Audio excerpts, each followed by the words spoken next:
Isuon sultihan ko kamo sa tinuod, wala gayoy maani ang tao nga nautan dinhi sa kalibutan. Mao na siya giingon nga enjoy now but suffer later.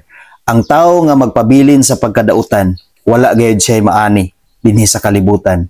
Ug wala gayud siya ganti nga mapaabot sa Dios. Inigabot sa panahon nga hukman na siya. Apan ang tao nga matarong, sigurado gayud igsuon nga may ganti siya nga mapaabot diha sa Ginoo.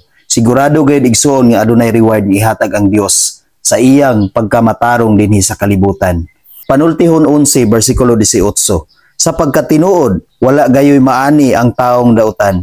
Apan kung buhaton mo ang matarong, may ganti kagayod nga madawat. Mao kana ang kabubuton sa Dios igsuon.